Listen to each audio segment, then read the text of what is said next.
విష్ణు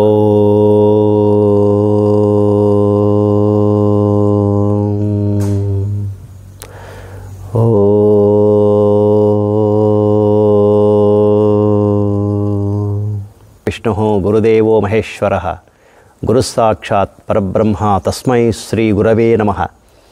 అఖండమండలాకారం వ్యాప్తం ఏన చరాచరం తత్పదం దర్శితం ఏన తస్మై గురవే నమః. బ్రహ్మానందం పరమసుఖదం సుజ్ఞానమూర్తిం ద్వంద్వాతీతం గగనసదృశం కేవలం తత్వమస్యాధిలక్ష్యం ఏకం నిత్యం విమలమచలం సర్వధీ సాక్షిభూతం భావాతీతం త్రిగుణరహితం సద్గురుం తన్నమామి. శ్రీ పురాణ పురుష యోగిరాజ శ్రీ శ్యామాచరణ లాహిరి సద్గురుభ్యో నమః. 6వ అధ్యాయం ఆర్షజీవనం. ఈ తారకనాథుడు ఉత్తరోత్తర ఇంగ్లీషు ప్రధానాధ్యాపకుడు అయిన తరువాత కూడా యోగ సాధనలో అత్యున్నత శిఖరాన్ని అందుకోవడంలో సమర్థుడైనాడు. యోగిరాజులు తమను తాము ఎంతగా మరుగుపరుచుకుంటారో దీనివల్ల తెలుస్తుంది. కాశీరాజు ఈశ్వరీయ నారాయణ గారు వృద్ధులైపోయినందువల్ల పరలోకయాత్రకు సిద్ధమవుతున్నారు. గంగకు అవతలి ఒడ్డున రామనగర్ రాజప్రాసాదం ఉన్నది. అవతలి ఒడ్డు వ్యాసకాశి అన్నది జనశ్రుతి. అక్కడ చనిపోయిన వారు మరుసటి జన్మలో గాడిద కడుపున పుడతారని అంటారు. ఈ శంకను మనస్సులో పెట్టుకొని రాజవంశీకులు మూలకాశీలో ఒక భవనం కట్టించుకున్నారు. రాజవంశంలో ఎవరికైనా మృత్యువు ఆసన్నమవుతూ ఉంటే ఆ వ్యక్తి చనిపోకముందే కాశీలో ఉన్న రాజప్రాసాదానికి తీసుకువచ్చేవారు. ఈశ్వరీ ప్రసాద్ గారు కూడా కాశీలోని ఈ భవనానికి వచ్చి మరణం కోసం నిరీక్షిస్తూ ఉన్నారు. ఒకనాడు ఆయన తాము చనిపోయేలోగా ఒకసారి గురువుగారి దర్శనం చేసుకోవాలని కోరుతున్నట్లు గురువుగారికి వర్తమానం పంపారు. దయ ఉంచి దర్శనమివ్వండని కోరారు. ఆ సంగతి విని యోగిరాజులు, నేనైతే ఎక్కడికి వెళ్ళను, మరి మంచిది చూద్దాం అన్నారు. రాజుగారు స్వర్గస్థులైనారు. ఆ తర్వాత చాలా రోజులకు యోగిరాజుల బావమరిది కొడుకు తారకనాథుడు రాజుగారికి మీ దర్శనం చేసుకోవాలని గాఢమైన కోరిక ఉండేది, కానీ మీరు వెళ్ళలేదు కదా అని అన్నాడు. ఆ మాటకు యోగిరాజులు చిరునవ్వు నవ్వుతూ, స్థూల శరీరంతో అయితే ఎక్కడికి వెళ్ళలేను, కానీ విచారించవలసిన అవసరం లేదు, రాజుగారికి దర్శనం లభించింది అన్నారు. ఈ జవాబు విని అక్కడ కూర్చున్న వారందరూ ఒకరి మొహాలొకరు చూసుకున్నారు. యోగిరాజుల భక్తుడొకడు డాక్టర్ గోవర్ధన్ దత్తా ఓడలో డాక్టరు సర్వీసులో ఉన్నాడు. ఆయన చాలా దేశాలు తిరగవలసి వస్తుండేది. ఓడ కలకత్తా రేవుకు తిరిగి రాగానే ఆయన కాశీ వెళ్ళి గురుదేవుల దర్శనం చేసుకుంటూ ఉండేవాడు. ఈ విధంగానే ఆయన ఒకసారి కాశీక్షేత్రానికి వచ్చి యోగిరాజులకు ప్రణామం చేసి పక్కన కూర్చున్నాడు. అంత దూరం నుంచి ఇంత కష్టపడి ఎందుకు వస్తావు? దీనివల్ల కష్టమే కలుగుతుంది, డబ్బు ఖర్చు అవుతుంది అంటూ స్నేహపూర్వకంగా అన్నారు యోగిరాజులు. అప్పుడు గోవర్ధన్ బాబు వినయస్వరంతో ఇలా అన్నారు, ఓడలో నౌకరీ చేస్తున్నాను, ఎంత తిరిగినా నీళ్ళలోనే తిరగాలి.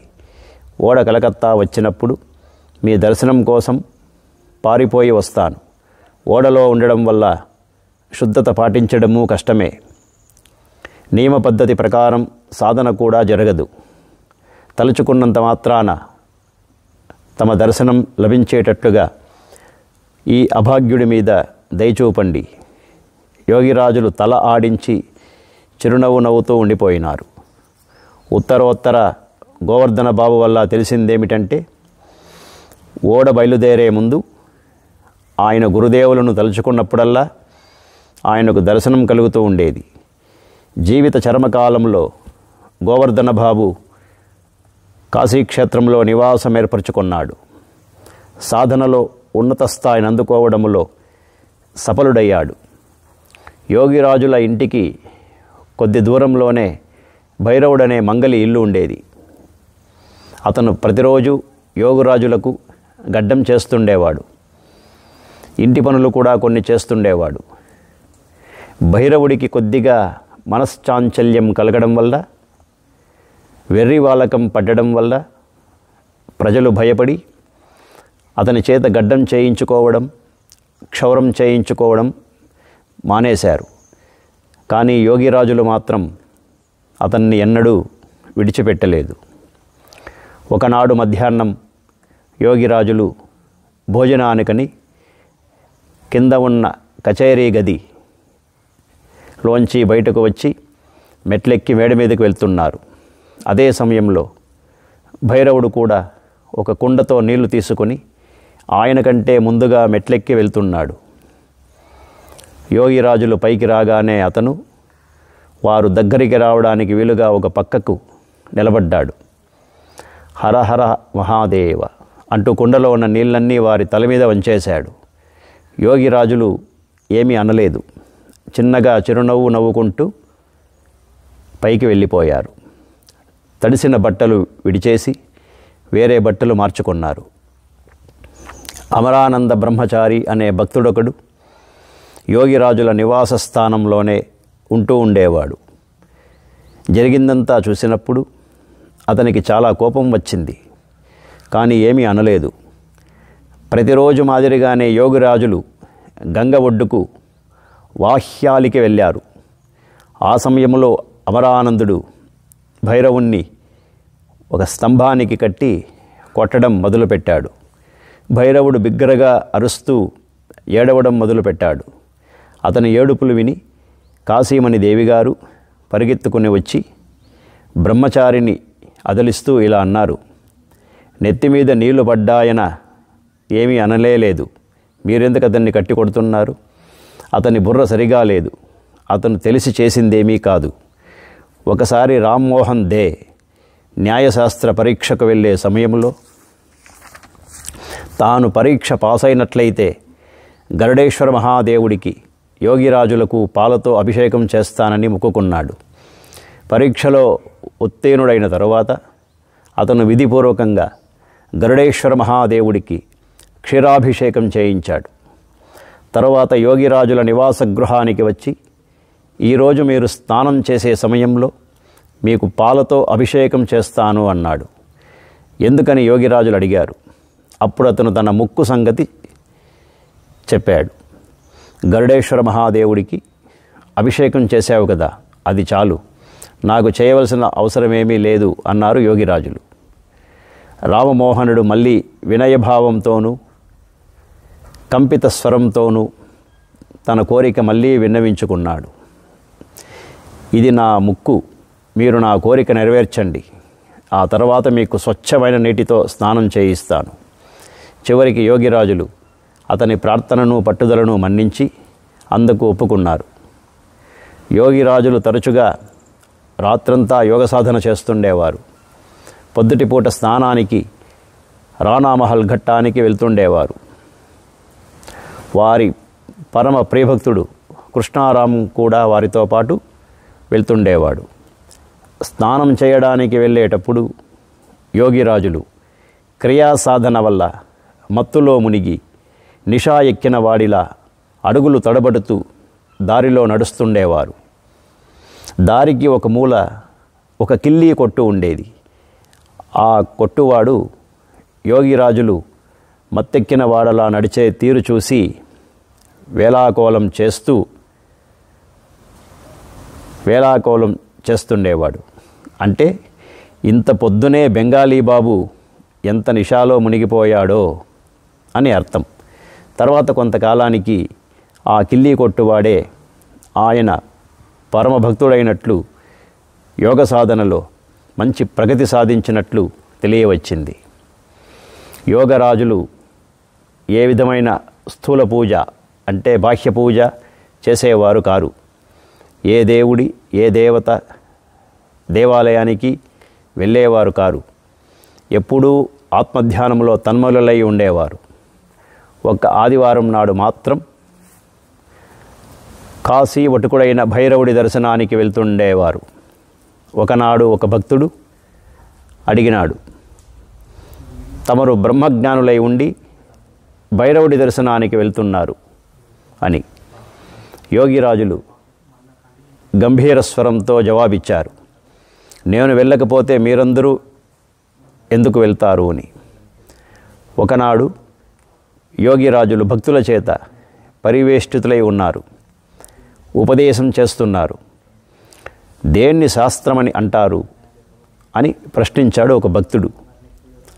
శాస్త్రాలు అనంతం, అంతేకాక సాధారణంగా వేదాన్నే శాస్త్రమని అంటారు. వేద సంబంధమైన స్మృతి పురాణాదుల్ని కూడా శాస్త్రం అంటారు. అజ్ఞాతంగా ఉన్న వస్తువును అంటే తత్వాన్ని గురించి జ్ఞానాన్ని కలిగిస్తుంది శాస్త్రం. అస్తిత్వం నుండి కూడా మనకు తెలియకుండా ఉన్నది శాస్త్రం ద్వారా తెలుస్తుంది. అస్తిత్వం ఉండి కూడా మనకు తెలియకుండా ఉన్నది శాస్త్రం ద్వారా తెలుస్తుంది. తెలియని వస్తువును తెలుసుకోవడానికి ఎన్నో విశేష విధులు సాధనలు ఉన్నాయి. వేదంలో కర్మకాండ జ్ఞానకాండ రెండూ ఉన్నాయి. కర్మకాండ విధిని అనుసరించి మానవులు కర్మ చేస్తూ స్వర్గాది ఉచ్చలోకాలు పొందుతారు. కానీ జ్ఞానకాండ అనే రెండో రూపం ద్వారా జీవుడు ముక్తిపథాన్ని పొందుతాడు. అయితే కర్మకాండ లేకుండా జ్ఞానకాండలోకి ప్రవేశం కలుగదు. ఇందువల్లే వేదం సర్వ విద్యలను అంటే అన్ని మార్గాలను చూపిస్తుంది. వేదజ్ఞానం అంటే ధ్రువజ్ఞానం లేదా సత్యజ్ఞానం లేనిదే జీవుడికి ముక్తి కలుగనే కలుగదు. శుభకార్యం చేయని వాళ్ళు లేదా చేసిన శాస్త్ర విధిని ఉల్లంఘించేవాళ్ళు సుఖం, సిద్ధి, సఫలత లేదా మోక్షం పొందలేరు. పైగా శాస్త్రాలు అనంతం, వాటి విధులకు కూడా అంతులేదు. ఇందుకే అందరూ అన్ని శాస్త్రాలు విధులను పాటిస్తూ జీవనం గడపగలరన్న దానికి సార్థకత కానీ అసందిగ్ధత కానీ ఎక్కడుంది? శాస్త్రంలో అందరూ దానికి అనుకూలంగా నడుచుకోవడానికి వీలు కానంత ఎక్కువగా విధి నిషేధాలున్నాయి, పరస్పర వైరుధ్యాలున్నాయి. అంతేకాకుండా విధి విధానాలన్నీ అందరి కోసము ఉద్దేశించినవి కావు. ఏ సందర్భములో ఏ విధి ఉపయుక్తమవుతుందో చెప్పాలన్నా కూడా శాస్త్రంలో గాఢమైన పరిజ్ఞానం ఉండాలి. పైగా కేవలం శాస్త్రజ్ఞానమున్నంత మాత్రాన ఏ కార్యము జరగదు. ఏ విధి పనిచేస్తుందో, ఏ విధి ఉపయోగపడుతుందో జిజ్ఞాసు తెలుసుకోవాలంటే అతనికి జ్ఞాపక శక్తి అంటే ధారణాశక్తి అవసరమవుతుంది. కానీ అందరికీ అది ఉండదు. ఆ బోధశక్తి లేదా జ్ఞాపక శక్తి అన్ని శాస్త్రాల సారతత్వమైన బ్రహ్మను తెలుసుకోవడానికి వీలైనట్లుగా ఉండాలి. ఇది సాధకుడికి కఠోర సాధన ద్వారానే సిద్ధిస్తుంది. అతడు ఆత్మనిష్ఠుడు కావలసి ఉంటుంది. ఇందువల్లే కేవలం శాస్త్రానుశీలనం ద్వారా ఏ విధమైన పరిణామము కలుగదని బాహ్య దృష్టికి గోచరిస్తుంది. ఇందువల్ల అనేక శాస్త్రాలను గురించిన ఆలోచనను నిషేధించడం జరిగింది. ఆత్మచింతన అంటే ధ్యాన ధారణాదులు అభ్యసించని శాస్త్రజ్ఞాత ఆత్మదర్శి కాడు. అతని శాస్త్ర పాఠం వ్యర్థం. కానీ శాస్త్రజ్ఞానం లేనివాడు కూడా ఆత్మనిష్ఠుడైనట్లయితే అతని జీవనం లేదా శ్రమ సార్థకమవుతుంది. శాస్త్రాలు అనేకం, జ్ఞానం పొందడానికి విషయాలు కూడా అనంతంగా ఉన్నాయి. కానీ ఆయువు చాలా తక్కువ. అందువల్ల అన్ని శాస్త్రాలకు సారాంశమైన దాన్నే మనం గ్రహించాలి. శాస్త్రానికి అర్థం వేదం, వేదానికి అర్థం జ్ఞానం, జ్ఞానం నిత్యసిద్ధం. స్వయంగా ప్రకాశించే సూర్యుణ్ణి ఒక్కొక్క సమయంలో మబ్బు ఎలా కమ్మేస్తుందో అలాగే జ్ఞానాన్ని ఒక్కొక్క సమయంలో అజ్ఞానం కప్పేస్తుంటుంది. మబ్బు తొలగిన తరువాత సూర్యుడు కంటబడినట్లుగానే అజ్ఞానం తొలగిపోయిన తర్వాత జ్ఞానం ప్రకాశిస్తుంది. అందువల్ల సత్యమైన దాంట్లో ఎలాంటి దోషము ఉండదు. ఇలాగని మనం ఎరక్కపోయినప్పటికీ సత్యస్వరూపమైన ఆత్మలో ఏ విధమైన వికారము కలుగదు. అది ఎప్పుడూ ఏకరూపంలోనే ఉంటుంది. అంటే ఏకరూపతే ఆత్మకు నిజమైన వికారహీనమైన రూపం. అయితే ఈ అద్వితీయ స్వరూపమైన ఆత్మ మనకు ఎందుకు కనిపించదు? ఆవరణ తొలగిపోతేనే కానీ సూర్యుడు జ్ఞానము ప్రకాశించినట్లుగా అజ్ఞానం తొలగిపోతేనే కానీ సత్యజ్ఞాన స్వరూపమైన ఆత్మ ప్రకాశించదు. వాస్తవానికి మనం ఎరక్క ముందు నుంచే సూర్యుడి మాదిరిగా దానికి స్వతహా ప్రకాశం ఉన్నది. ప్రయత్న పరిణామంగా స్వరూపావరణ తొలగిపోతుంది. అప్పుడది ప్రకాశమానమవుతుంది. ఈ జ్ఞానం పొందడానికి శాస్త్రాలను అనుశీలించడం అవసరం. దేన్ని శాస్త్రం అంటారు? శాసించేది, ఆదేశించేది శాస్త్రం అని అంటారు. అయితే ఇప్పుడు ఈ శరీరాన్ని శాసిస్తున్నది ఏమిటి అన్న ప్రశ్న వస్తుంది. వాయుర్ధాత శరీరాణం, గాలే శరీరాన్ని శాసించేది. వాయుశక్తి ద్వారానే ఇంద్రియాలు, మనస్సు, బుద్ధి అన్నీ పనిచేస్తున్నాయి. అందులో ప్రాణవాయువే ప్రధానమైనది. అందుచేత వాయువే శరీరానికి శాసనకర్త. అంటే శాస్త్రం అన్నమాట. అంటే సాస్, శ్వాస, స్త్ర, అస్త్రం. శ్వాస ప్రశ్వాస రూపమైన అస్త్రమే శాస్త్రం. ఈ శ్వాసరూపమైన అస్త్రాన్ని నడిపించి దక్షతా పటుత్వము పొందిన వాళ్ళు, అంటే ప్రాణాయామ పరాయణులైన వాళ్ళు మాత్రమే శాస్త్రజ్ఞులయ్యారు. ఇంతేకాకుండా వేదాలు, పురాణాలు, ఉపనిషత్తులు మొదలైన వాటినన్నిటినీ కూడా శాస్త్రాలన్నారు. ఎందువలనంటే ఈ విధంగా శ్వాసరూపమైన అస్త్రాన్ని నడిపించి శాస్త్రజ్ఞులైన సమస్త ఋషులు తమ అనుభూతి ద్వారా లిపిబద్ధం చేసిన వేద పురాణ ఉపనిషత్తులన్నీ కూడా శాస్త్రం అన్న పేరు పెట్టడం జరిగింది. ఇవన్నీ ప్రామాణికాలు. ఈ శ్వాసరూపమైన అస్త్రాన్ని ఆశ్రయించిన మీదట సమస్త ప్రకృతిని వశపరుచుకోవడం సాధ్యమవుతుంది. అప్పుడు ప్రకృతి పురుష జ్ఞానం లభించిన తరువాత అనేకత్వ భావన తొలగిపోతుంది. వ్యక్తి జనన మరణ రహితుడవుతాడు. ఈ ప్రాణయజ్ఞ స్వరూప శాస్త్రాన్ని అనుశీలించడం వల్ల ఆత్మోన్నతి కలుగుతుంది. కోరిన ఆనందం చేకూరుతుంది. ఇందువల్లే దీనికి సంబంధించి భగవద్గీతలో గీతాచార్యులు ఇలా చెప్పారు. రాజవిద్య రాజగుహ్యం పవిత్ర మిదముత్తమం ప్రత్యక్షావగమనం ధర్మ్యం సుసకం కర్తుమవ్యయం. ఈ ఆత్మవిద్య లేదా గుహ్యతమ విద్య ఇతర విద్యలన్నిటికన్నా శ్రేష్టమైనది. ఈ విజ్ఞానం గుహ్యమైన వాటికన్నా గుహ్యమైనది, పవిత్రమైన వాటికన్నా అతి పవిత్రమైనది. ఇంతకన్నా పవిత్రమైనది మరొకటి లేదు. ఈ ఆత్మవిజ్ఞానం అంటే ఆత్మవిద్య ప్రత్యక్షము, స్పష్ట బోధగమ్యము, ధర్మసమ్మతమును.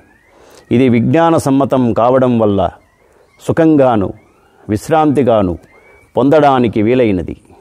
అందువల్ల ఇది అక్షయం. ఈ సాధన ఎన్నడూ నశించదు. ప్రాణవాయువు మనస్సును చంచలం చేస్తుంది. ఆ చంచల మనస్సు ద్వారా విషయభోగాలను అనుభవిస్తుంది.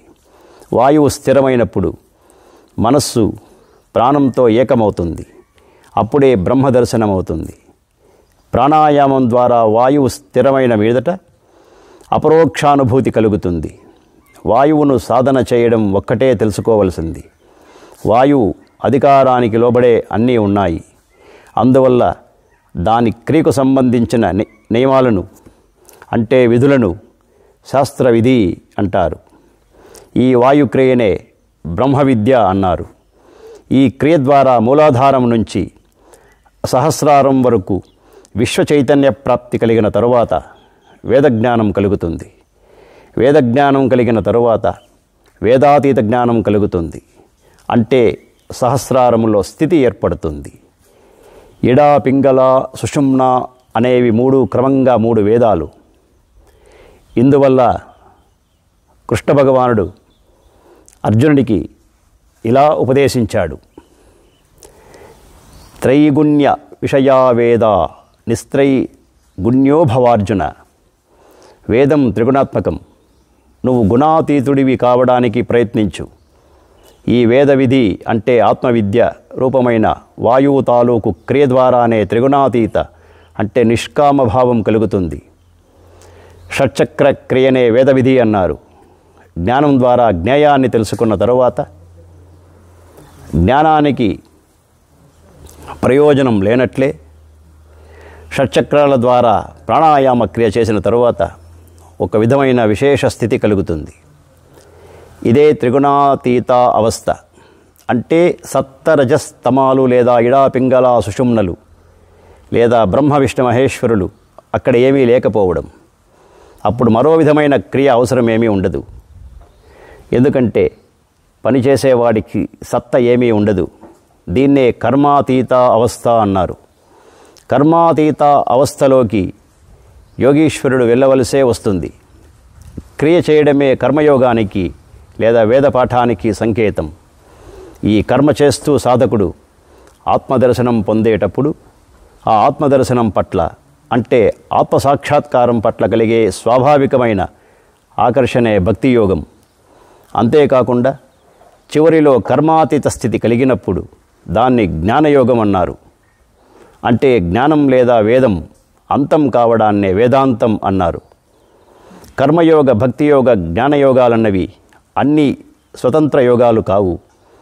యోగి చేసే యోగ సాధనలోని విశిష్ట క్రమాలు. సరైన కర్మ అంటే సత్కర్మ లేనిదే భక్తి ఉదయించదు. భక్తి లేనిదే జ్ఞానప్రాప్తి కలుగదు.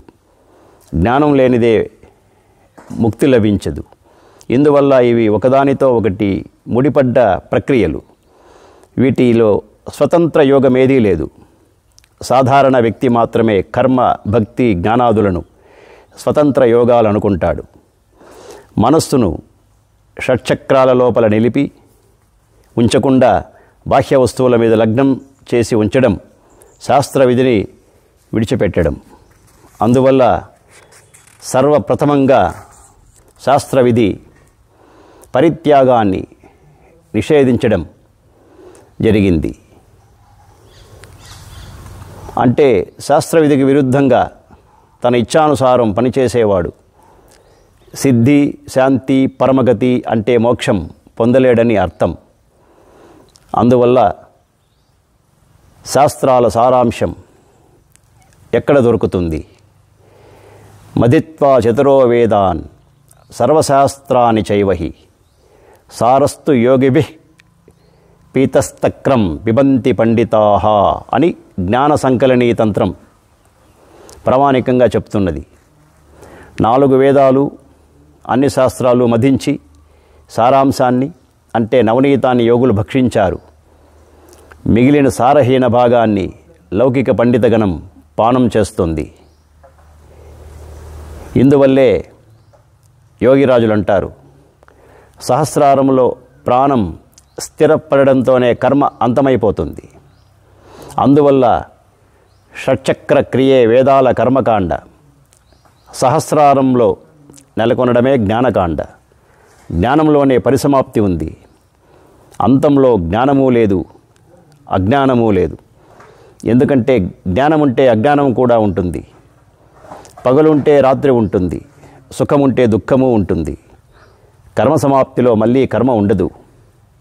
తానన్నదే లేనప్పుడు ఇక జ్ఞానాజ్ఞానాలు రెండూ ఉండవు. ఇది అనుభవమయ్యేవాడు లేనట్లయితే మరి జ్ఞానం ఎవరికి కలుగుతుంది? అప్పుడు ఆనందము ఉండదు, నిరానందము ఉండదు, మోక్షము ఉండదు, బంధము ఉండదు. అలాంటి స్థితిలో ఎప్పుడూ బ్రహ్మంలోనే స్థితుడై ఉండగా మనస్సుకు అస్తిత్వం అన్నదే ఉండదు. ప్రపంచానికి అతీతంగా మృతుడి మాదిరిగా ఉంటాడు. కర్మకు అతీతమైన ఆ అవస్థలో సర్వం బ్రహ్మమయం జగత్ అన్న స్థితి కలుగుతుంది. దాన్నే అద్వైత భావం అంటారు. మనఃప్రాణాల చంచలావస్థలో నుంచే వర్తమానం పుడుతుంది. కానీ స్థిర ప్రాణంలో అలలేవి ఉండవు. అందువల్లే యోగిరాజులు ఇలా అంటుండేవారు,